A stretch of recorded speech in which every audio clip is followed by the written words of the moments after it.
we understood that America was the indispensable country for peace, with alliances at the heart of that strength. But we have short-sighted isolationism running rampant in the House caucus because all of them are following the siren song of Donald Trump. They can't run fast enough to kiss his rear end. It's absolutely the truth.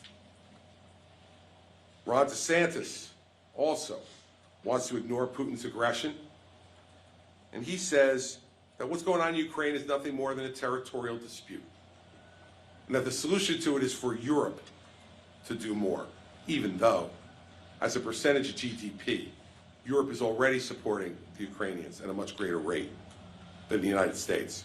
But I guess that briefing didn't get as far south as Tallahassee. Vivek delivers these canned one-liners about the war in Ukraine and has laid out his plan for solving it. Give the Russians all the land they've already seized. Give them an assurance that Ukraine will never be in NATO. In return, Putin will no longer deal with President Xi. That certainly had to have come from his education at Harvard.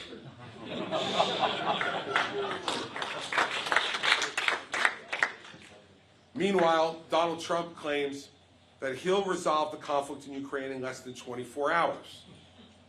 We know what that means. He will just turn Ukraine over lock, stock, and barrel to his brilliant, as he calls him, friend Vladimir Putin. It was great to hear President Zelensky say recently that he'd invite Donald Trump to Kyiv, where I've been, and Trump's too much of a coward to go, and explain to him in 24 minutes why that wouldn't be possible.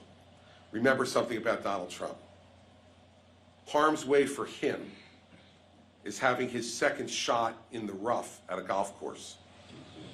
You'll never see him in Jerusalem, you'll never see him in Kyiv, or any place else where he could even break his fingernail.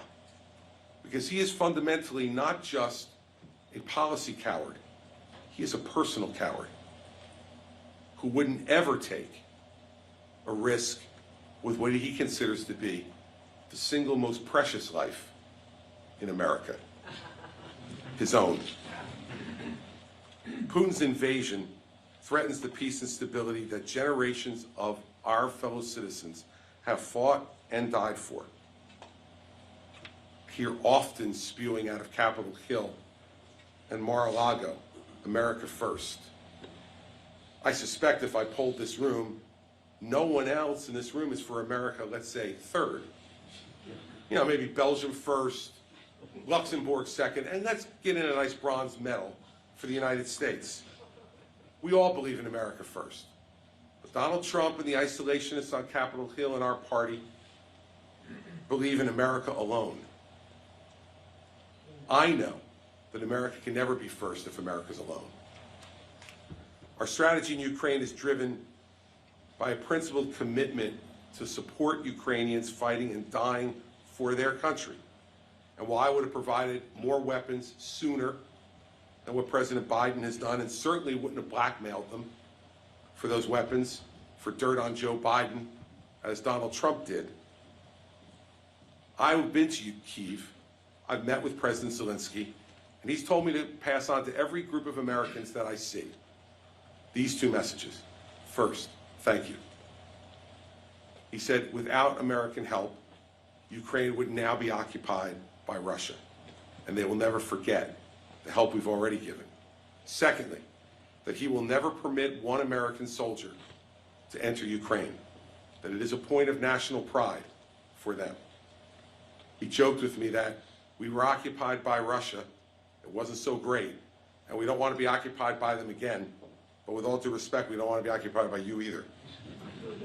Just give us the weapons we need, and the Ukrainians will win this war for our own freedom and independence.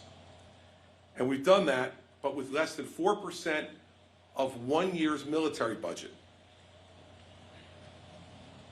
And with that, the Ukrainian army has degraded 50% of the Russian military capability without one drop of American blood. It seems to me that's a pretty good return on investment for us and one that we should double down on.